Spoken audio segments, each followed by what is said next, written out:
Welcome one and all to the Cinegeeks podcast where movies, TV, and all things geek collide. I'm Roy, still joined by my lovely co-host Angela. Hello! Hey Angela. And for this episode, we are very excited because this is going to be the first in a special series where we talk about the films included in the 2025 Pure Gold Cinepanalo Film Festival. Yay! Yes. And it's very fortunate that we are able to catch it this year. That's right. Kasi last year, nagkataon na yung Pure Gold, yung entire duration ng film festival, we were out of the country. So sayang kasi nakikita natin yung conversation surrounding all these great movies na that we missed talaga. As in, pagbalik natin, tapos na. Oo. Ang daming mga films na recommend or parang sinasabi dun sa ating group chat ng ating movie friends na parang oh the my secret's God out. We have a group may chat. group chat kami. Yung parang oh my God, itong movie na to, movie X yan. So parang talagang mind blowing talaga. Yung mga ganun sa tayo naman parang ay FOMO. meron ba yan dito sa sa Chim sa Choy? FOMO malala yun. I remember. Pero eventually naman nakapanood tayo ng isa na entry doon sa Cinepanalo last year, which was Under a Piaya Moon. Pero that was a special screening sa Power Plant. Pero yun na nga, yun yung sinasabi ng mga natin ng group natin na parang, oh my God, you shouldn't miss this. Yan, and yung Pushcart Tales. Pushcart Tales. Oo. So, ayun, for part 1, bali ito ay magiging first part ng ating to be determined number of episodes o parts para sa ating Pure Gold Cinepanalo 2025 Film Fest series. So for this episode, we will be talking about the following films. First is Fleeting by Katsi Catalan, starring Janela Salvador and RK Bagatsing, and Journeyman by Christian Paulo Lat and Dominic Lat, starring JC Santos and Jasmine Curtis Smith. Yes. But of course, before we continue, we'd like to remind everyone who hasn't done so to please follow our pod wherever you listen to podcasts like Spotify, Apple Podcasts, or if you watch us on YouTube. Yes, subscribe to our YouTube channel. Yes. Don't forget also to follow us on Instagram, Facebook, TikTok, Threads, Letterboxd, X, formerly known as Twitter, and Blue Sky, so you can join in on the fun. Also, visit our website, www.cinegeekspod.com for the latest in movie and TV news and reviews. You can also send us your questions, suggestions, and feedback to our email address, cinegeekspod@gmail.com. And by the way, please join us on our Facebook group called the Cinegeeks PHHQ. There you can interact with us and, of course, with your fellow Cinegeeks. That is correct. Okay, huwag na natin patagalin pa. Let's now talk about the first film for this episode, Fleeting.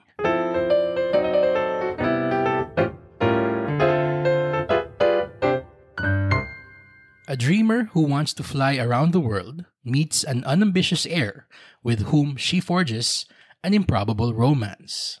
Okay, so ito ang Fleeting has the distinction of being the first film that we see. Yes. For this edition of the Pure Gold Cinepanalo Film Festival. Day 1, Film 1. Day 1, Film 1, yes. So, Ange, what did you think of Fleeting? Actually, nung pinili natin siya, it's very, I don't know how to say it, pero it was random.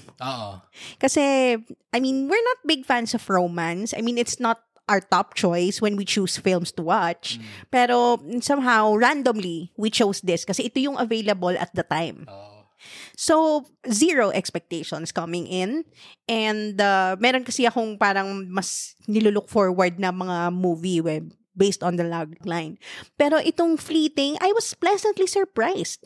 I mean, it was a good start to a series of films, I think. The story was very simple. It's not overly complicated.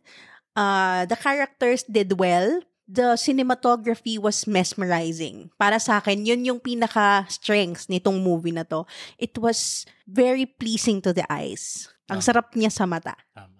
And I was not surprised to learn that this is another film by Dan Villegas as cinematographer. One of our favorite behind-the-scenes creatives. The one and only Dan Villegas, of course, directed our favorite film of the MMFF last December.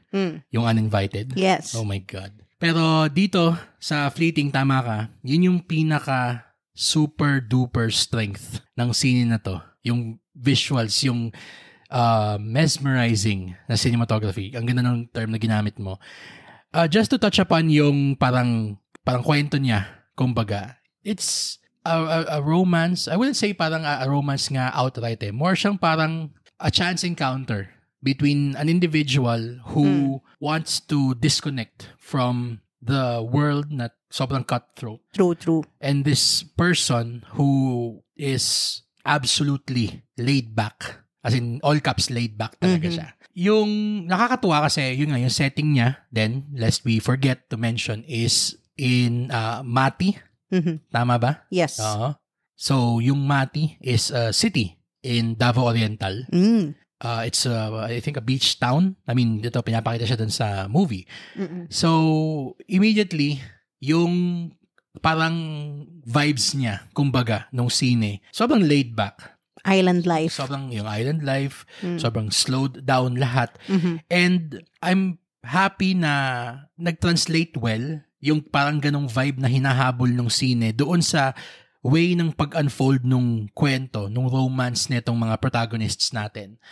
Hindi siya yung parang minadali or parang it's a series of contrivances that forced them to quote-unquote fall in love with each other. Hindi naman niya finalo beat by beat yung mga romance cliche. Hindi eh. Actually, kung tutusin nga, siya eh, para siyang, hindi din naman siya subversion, pero more siyang, it's a different spin. Kumbaga, in yung sinasabi mong mga common rom-com tropes. You were right when you said na it was laid back. Kasi kahit yung romance nila was very laid back. Very, very laid back. Actually, if I may pa nga eh, parang, correct me if I'm wrong, fellow Cinegeeks, pero parang medyo may hint siya of parang the Gen Z way of courting na, kumbaga. No? Na para kasing, yung basically, yung character ni Janela, si Jem. Yeah. Sobrang niyang driven. And there's this dream that she has na talagang gagawin niya lahat para ma-accomplish yun. And ito namang si RK, si JC, siya, parang napaka-foreign ng concept sa kanya nung rat race. So millennial. Yung parang pwede, parang ganon. Or parang millennial na nag-check out na doon sa sobrang parang cutthroat na world. Etong si Janela, parang, alam mo yung nakikita natin common na mga, parang worldview ng mga bata ngayon pagdating sa romance, which is yung parang, huwag mo akong liligawan kasi baka wala lang akong time for you. Mga ganong drama nila. Pero hindi siya ginawang sobrang, alam mo yung contrived, na parang ginawa yon para lang merong 30 to 40 minutes na hindi pa sila. Hindi ginawa siya na parang may dahilan kung bakit ganun yung non-committal. Yung non-committal ni Jem. Yeah. And ergo, yung kung paano naman sinulat itong character ni RK for me is sobrang napaka based on real life. Kung paano mag-respond yung ganung klaseng tao sa isang person na na meron siyang feelings for. True. Especially in this day and age na hindi mo pwedeng pilitin yung tao. Hindi.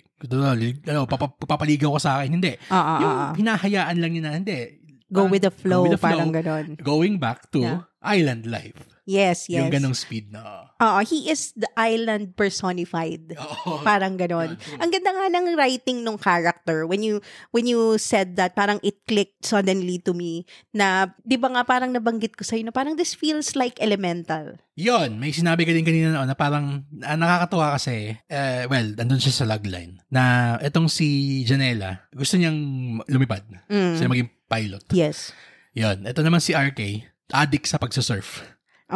So parang opposing elements.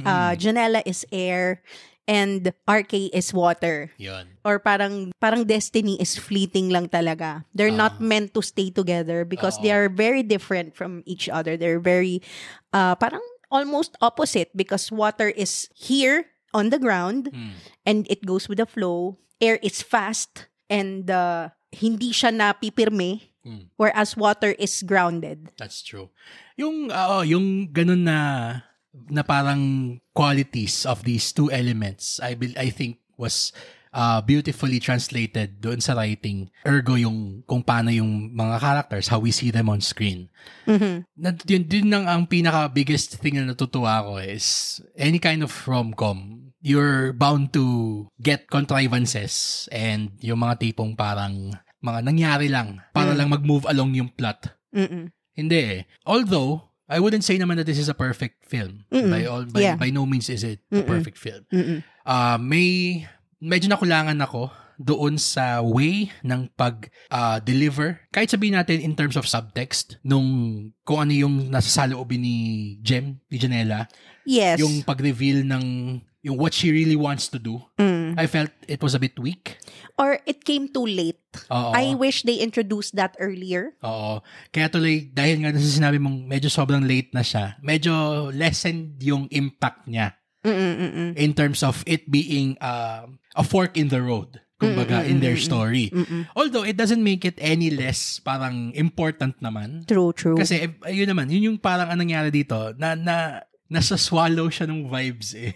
True. Ng scene na parang... I keep thinking about what is gonna be the problem. Parang what's gonna be their conflict. Ano yung parang magiging tipping point nitong romance na to. Alam na natin kung saan papunta. Pero, how does it happen? That's true. It took their sweet time.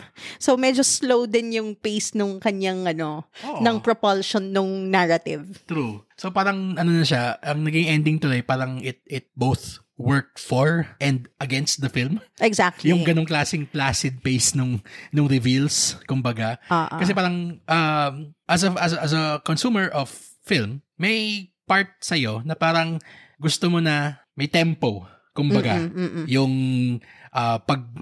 bato ng information sa'yo as an audience member. Diba? Pero, of course, we know naman that there are films that, move to the beat of its own drum. And this is one of those films. This is one of those films. Yeah. Yan. So, it's both a strength and a weakness for me. Pero talagang, I'm just gonna go back to how beautiful the visuals are. As in, talagang the city of Mati is beautifully parang captured on screen. Talaga, thanks to Dan Villegas. By Dan Villegas. So, masabi lang natin, siguro one last na lang before we wrap up on Fleeting. Grabe yung likability and charisma ni RK Bagatsing. And alam ko na kung anong ibig sabihin ng RK, but I'm not gonna spoil it here. But you're gonna catch it when you watch it. So you have to watch it to know. That was a nice little meta joke. I love that part. Napatshuckle ako doon. Grabing sobrang yung leading man energy niya. Alam mo kung sino nare-remind ako sa kanya? Si RK. Sino? Para siyang si Glenn Powell. That's high praise. It is. I mean, hindi lang dahil sa abs. Pero yung tipong grabe siya makadisarm ng lahat ng mga makakasama niya on screen. I always thought nga na it can only work with his, real life partner, si Jane. Kasi we have only ever seen him only with Jane sa Shake, Rattle, and Roll. Si Jane Oineza? Yes. Yung real life girlfriend niya. And sa Love Child. Yeah. So parang, this is the first time I'm ever, except sa Uninvited, yun naman, si Mylene Dizon yung niya. Well.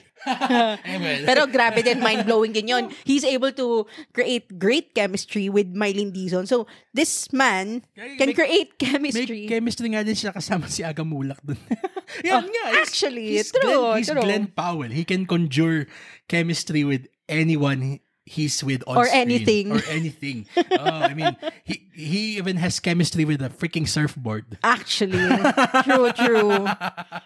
Yun. Kaya talagang, and that quality of him as an actor really did a lot of heavy lifting. True. Dito sa scene na to. Kasi, to be quite honest, nagsisimula yung movie, medyo stop-start, kumbaga, yung pag-develop ng chemistry nilang dalawa ni Jane. Ni Alam mo yung engine na ayaw mag-start, pihit ka ng pihit, ganon. Ganon siya. Pero eventually, due to the just sheer force of will ng charisma ni RK, umandar na rin yung makina. He made it work. True. Talaga yung sa chemistry nila. And of course, Janela Salvador, one of our most reliable working actresses nowadays. Last natin siya napanood, I think, sa Malyari pa. Tama. Hindi. Meron siyang isang movie with a Thai actor. Under Parallel Skies. Yes. Hindi, bagong ano yun. Bago yun Malyari. Ganun ba? I think so. nagbe-blur na yung timeline. Nagbe-blur na yung timeline ng ng kung kailan lumalabas ng mga scene. Memory Plus. Yun na nga pero yung dun ako sa Malyari, it's documented how much I have problems with that film. Pero she is the least of my problems dun sa scene yun. True. Tapos doon naman sa Under Parallel Skies, nakakatuwa yung kung paano siya. May meron siyang effervescence na dinadala sa lahat ng roles niya. Parang she's a bright light, a bright spot on screen whenever she's on the screen. That's and true. Yung sa Under Parallel Skies, siya yung nagdadala ng chemistry dun. Actually. Saka may daya yung Parallel Skies Hong Kong Oo. Tama. Ay, nako. Anyway. So, I guess that's it for our discussion about Fleeting. Anong rating ang mabibigay natin for this one? For me, it's B+. Yes, I definitely agree. There are a lot of things that this film does well. Yes. Beautifully even. Pero I'm certain na there are a lot of things din that this movie could have improved upon talaga. In terms of yung sabihin natin yung pacing, kumbaga, of how the relationship develops. Pero kasi one can also make a case na parang it's intentional. I guess deliberate siya. It depends on your taste. Yeah. True. Okay, sige. All right, let's now go over to the last film for this episode, Journeyman.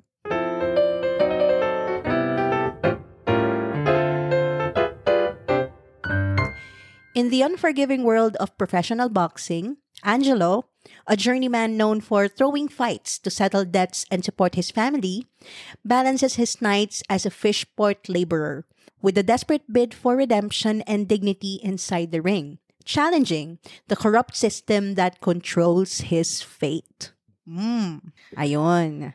So, boxing movie. Yes. Okay, we know how big a fan you are of sports films. Yes. Yeah. So, this time, I want to hear your thoughts about it. Kasi, I already know, dahil katabi kita. Yes. So, I know exactly how you felt about this movie. But please, do the honors. What did you think of Journeyman? Okay. So, little background. Na-invite tayo to cover yung presentation of entries for this edition of the Cine Panalo Film Festival last January. Nung pinapakilala lahat ng mga entries, yung mga feature-length entries, dito nag-fixate yung yung utak ko na parang, okay, this is the one I want to see. This caught your attention This caught my attention agad. Mainly because, yun na nga, you said I am a sucker for sports films, underdog stories, etc. Pero, I would also like to give credit din naman to one, JC Santos. Kasi although going back tayo sa Malyari na yun nga parehas my thoughts about Malyari stars my thoughts about it are well known. Isa siya din sa mga least of my problems about that film. How unfortunate of them. Pakinggan nyo na lang yung episode namin about the 2023 MMFF para matinig nyo yung lahat ng issue ko doon. Pero yun na nga alam ko nanalo siya ng Best Supporting Actor. Nanalo siya ng Best Supporting Actor doon for Malyari. And, I mean, we're okay with that. And sa akin, parang that means na he is the type of actor that can really bring it talaga to any kind of role. Andun din siya sa yung Wish You Were the One. Fun little movie on Netflix. Nakakatuwa yun. Pero dito, yun. Okay. I was not expecting how much I absolutely loved this film. Talaga. Yeah. Sobrang stunned ko after nating manood netong Journeyman. Mainly because JC Santos gives a phenomenal performance. As in, this is the career-making performance siguro. If he hasn't had a career...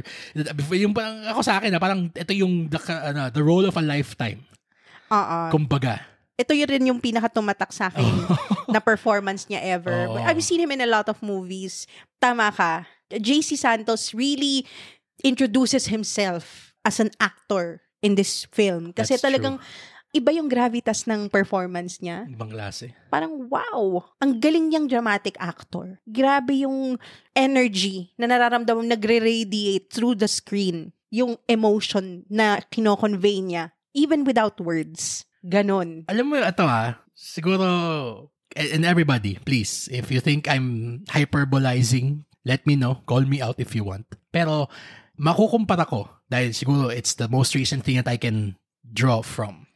Para siyang yung kung gaano ka bigat yung performance ni Adrian Brody sa Brutalist. Ganun ka parang in the midst of all this emotional devastation.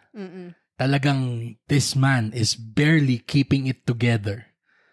Pero he keeps on, keeps fighting on. Keeps fighting and still standing up because he can't give up. Yes. Na talagang ang daming nakaano sa kanya, nakadepende. Yung resilience. Oo. Na, alam mo yung, sorry masabi ko lang, alam mo yung tipong yung sinasabing yung male archetype sa mga commercial ng yung mga Cobra, yung mga Alaksan, yung mga ganon, na parang yung bawal sumuko kasi ikaw ang pag-asa, yung mga ganon, parang ito siya.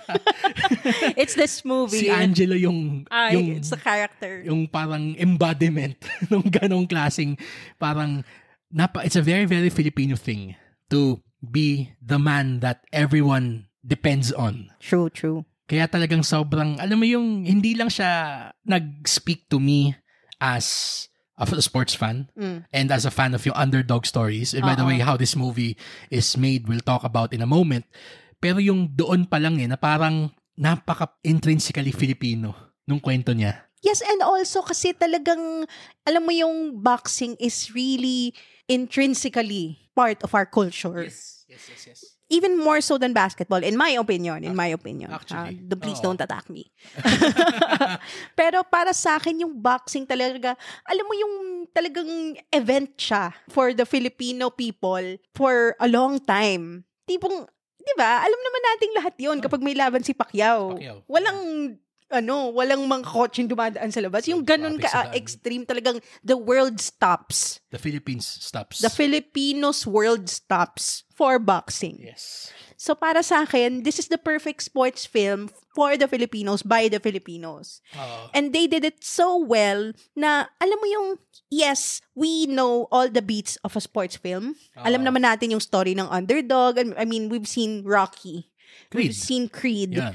And all the sports films, di ba? Meron naman yung template Pero, Christian Paulo Lat made it so Filipino.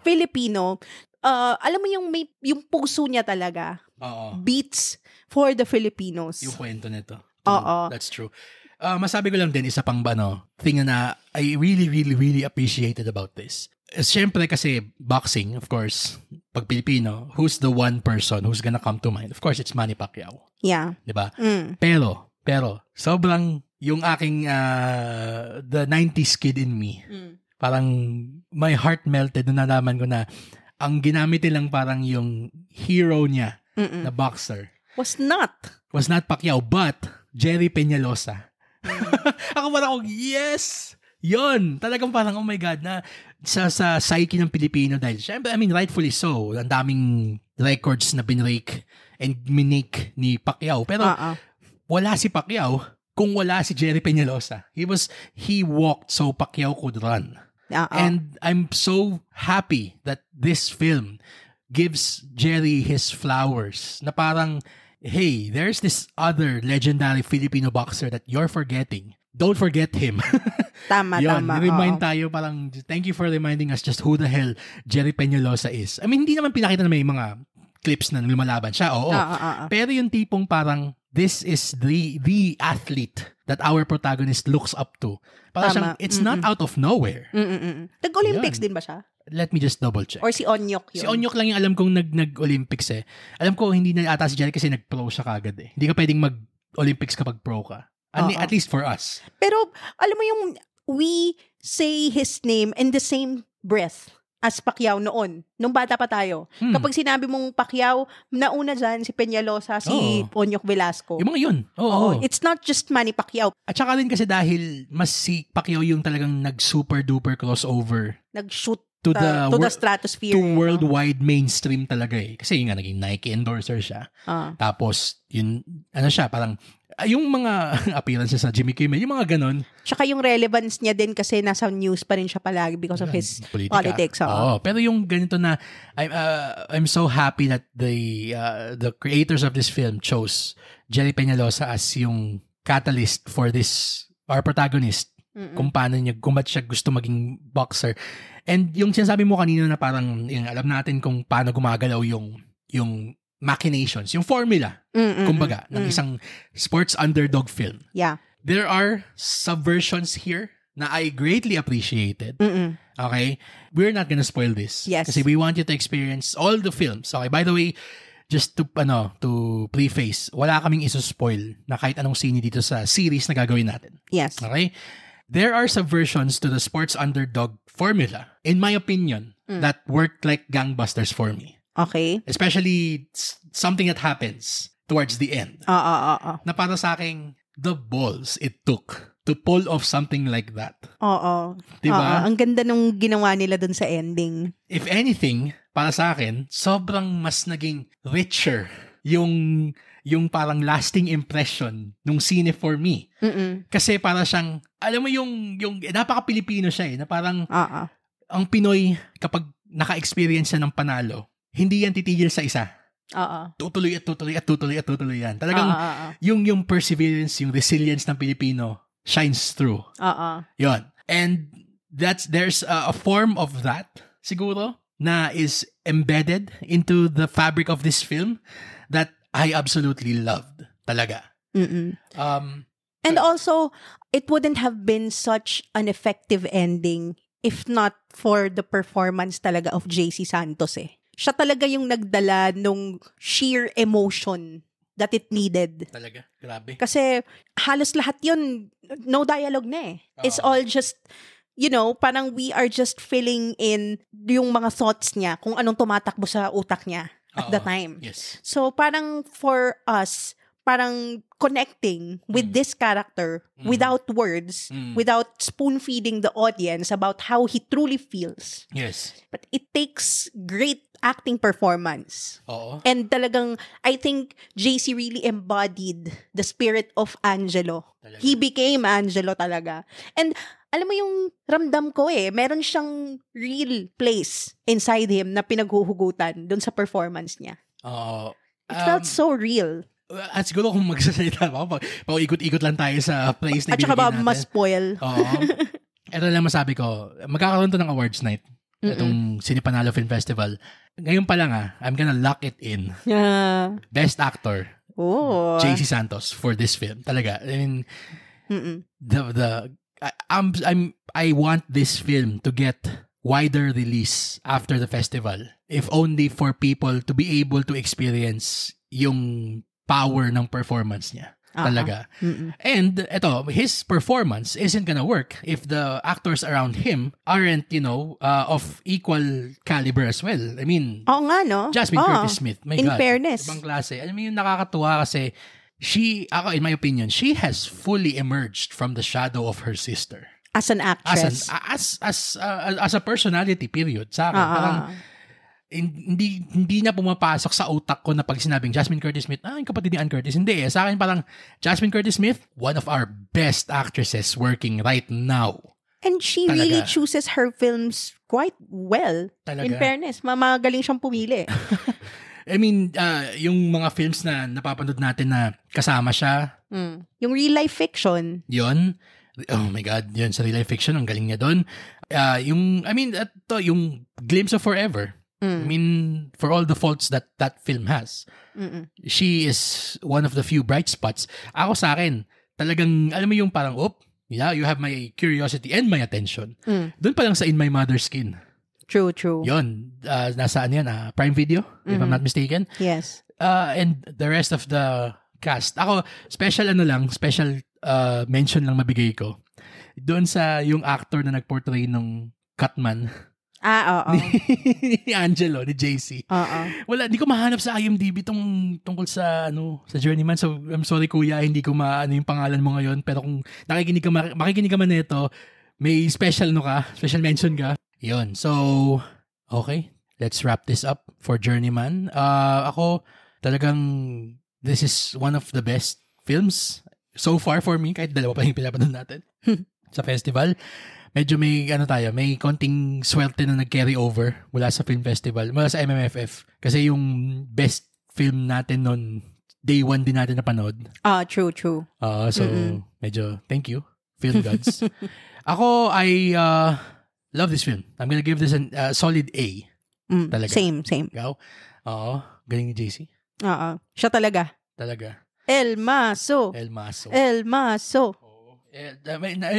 masabi ko lang one last. Na-distract ako din. Kasi may isa siyang nakalaban dito na sa pangalan, Kato. Kato Wato? Naisip ko yung mga baby natin, mga pusa. Aso versus Kato. El Aso versus Kato.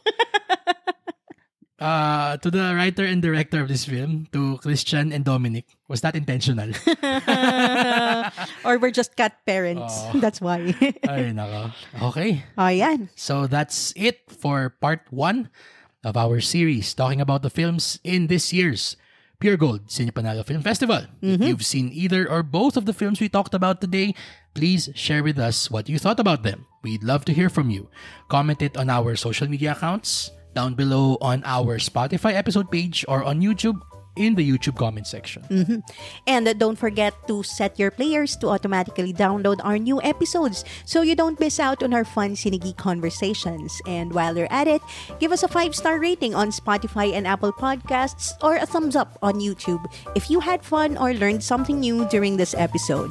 That is correct. And as always, the studio, the distributor, and the festival organizers weren't given any creative control or editorial approval of this episode. They are hearing our review for the first time, same as you are. For my co-host Troy, this has been Angela. Thank you for listening to the Cinegeeks podcast, where movies, TV, and all things geek collide.